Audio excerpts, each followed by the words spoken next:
Il y a des intérêts russes et chinois au Venezuela.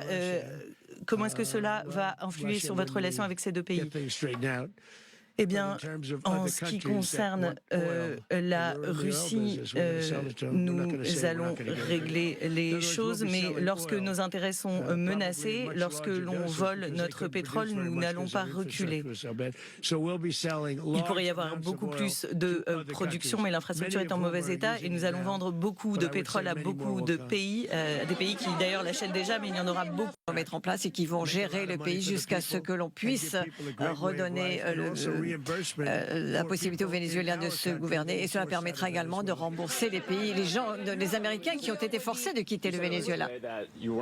Vous avez dit également que vous n'allez pas que soutenir Machado, et vous avez également dit que vous avez parlé du vice-président de Venezuela. Est-ce que vous allez travailler avec le vice-président de Venezuela? Comment est-ce que vous voyez cela?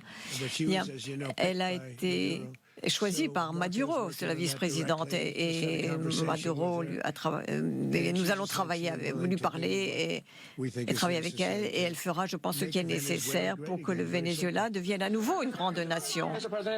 Monsieur le Président, Gustavo Petro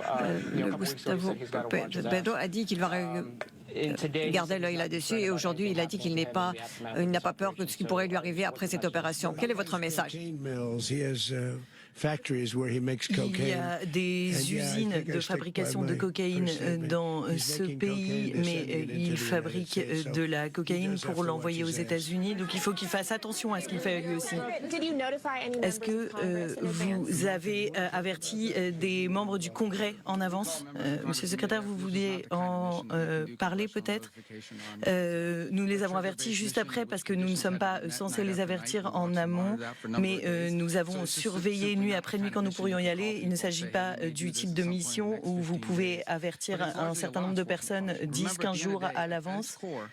Mais ce qu'il y a ici, ce qui est essentiel, c'est que nous avons appréhendé 2 personnes qui fuyaient la justice américaine et nous avons été capables de les ramener devant le département de justice. Mais il ne s'agit pas du type de mission dont vous pouvez avertir le public ou des dignitaires parce que cela met en danger la mission. Et je souhaiterais ajouter quelque chose. Il y avait un risque de fuite que l'on connaît au Congrès. Cela n'aurait pas été bon et cela aurait profondément modifié le résultat. Mais je dois dire qu'ils devaient se douter que cela allait se produire. Ils l'ont vu venir. Ils devaient s'en douter. Mais le Congrès a tendance aux fuites et on ne veut pas de fuite. Vous avez été l'une des seules personnes à regarder en direct ce qui se passait. Que faisait Maduro lorsque les forces américaines sont arrivées? Et est-ce que les États-Unis ont envisagé la possibilité, s'ils résistaient, de le tuer? Oui, cela aurait pu se produire. Il s'agissait de faire de la résidence une zone sûre, parce que nous sommes allés si vite que nous les avons pris par surprise. Il y a eu beaucoup d'opposition. On se demande si on l'a pris par surprise. Il y a eu de la surprise, mais en même temps, ils s'y attendaient. Il y a eu beaucoup de tirs qui ont été échangés, comme cela a été dit, mais il essayait de se rendre vers un endroit plus sûr, mais qui n'était plus sûr parce que nous l'avions trouvé.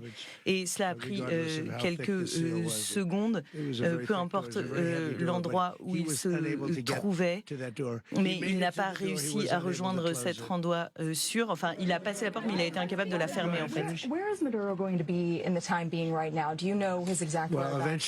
Où est Maduro?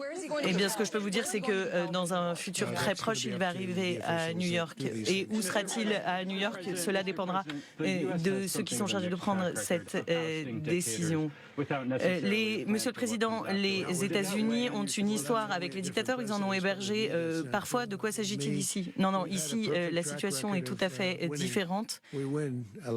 Ce qu'il se passe, c'est que nous gagnons souvent. Regardez